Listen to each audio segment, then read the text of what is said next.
Hi there, welcome. Hi, I'm Charmaine. So today in this video, I wanted to talk about the 4-month sleep regression. It's something that I get asked about a lot, and it's also something that I see a lot of misinformation shared about on the interwebs. So stay tuned to this video to figure out what the 4-month regression is, why it's not really a regression, and what's really going on during regressions. So the 4-month regression isn't really a regression. Now, if you're watching this and you're thinking, sleep regression, what's that? A sleep regression, in its simplest terms, is basically when there's a developmental advancement in your child's development that has an impact on sleep and causes it to regress. In a nutshell. So basically, a sleep regression is basically a developmental milestone that's been reached that causes your little one to struggle with sleeping when they used to sleep quite well prior to this developmental advance. Now, the first regression you will often hear about is known as the 4-month sleep regression, but technically it's not really a regression, and here's why.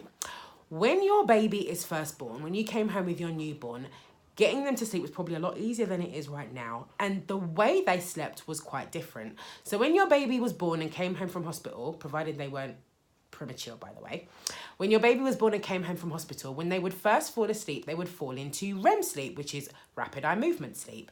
And then they would transition between REM sleep and NREM sleep stage 4. And they would transition through those cycles until they woke up. Now, when this regression happens, there's actually a permanent change in the way that your baby sleeps. And they no longer sleep like a baby, but the way they sleep, or the architecture of the way they sleep, looks more like that of an adult. Unfortunately, it doesn't mean that they go to bed and sleep all night like adults, but it does mean that you can work towards that because the way they sleep is more adult-like. So after this regression has occurred, what will happen is instead of your baby falling into REM sleep, they will fall into NREM sleep stage 1, then into NREM sleep stage 2, then into NREM sleep stage 3, then 4, then into REM sleep. They fall into a different state of sleep to the one that they used to before. And that change in sleep can feel quite different. So before they were falling into REM sleep, which is the dream state, but now they're falling into what is referred to as light sleep and transitioning down into deeper levels of sleep. So NREM sleep stage 1 and 2 are considered light sleep, and NREM sleep stage 3 and 4 are considered deep sleep. REM sleep is not actually light sleep at all, it's actually better described as active sleep. So, as I was saying, the change in the way that your baby sleeps can sometimes feel quite different and can make falling asleep a little bit of a challenge. Overtiredness will make the impact of the 4-month sleep regression worse, by the way. So be sure to avoid overtiredness as much as you can. Now, it's important for me to state this, that the 4-month sleep regression can actually happen at any time between 2 and 6 months of age.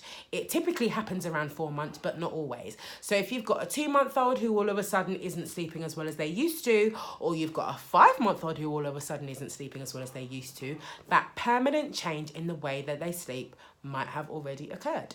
So if this is something that you're struggling with, I'm really, really sorry. And it's unfortunate to say that this sleep regression is unavoidable.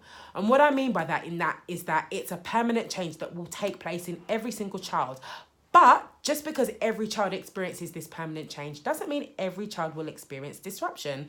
Some children have this permanent change and it doesn't impact the way that they sleep at all. Parents don't notice. And then there are some children who sleep really, really, really, really well before the sleep regression. The sleep regression or this permanent change hits and sleep all of a sudden becomes a struggle. They start waking up in the night more frequently and it becomes a lot more difficult to help them to nod off. So if this is you, if this is your child that this sounds like, please know and understand you haven't done anything wrong. This regression is actually a really good thing. It means your baby is growing up and that permanent change in sleep has occurred. And now is the time to be more predictable and more more repetitive with your daily routines, with your settling techniques, and with helping them to avoid or minimize overtiredness. Now, if you're wondering what overtiredness is, scroll on to the page where you're watching this, or if you're watching this on YouTube, go and check out my other videos where I break down and explain what overtiredness is and how it can impact sleep for your little one. So I hope this video has helped you to understand what's happening with the 4-month regression, and it's helped you to understand that it's not really a regression, but actually a permanent change in the way that your baby sleeps. Take care. Oh, and be sure to go and follow me on Instagram. I share a lot of information over there. Bye.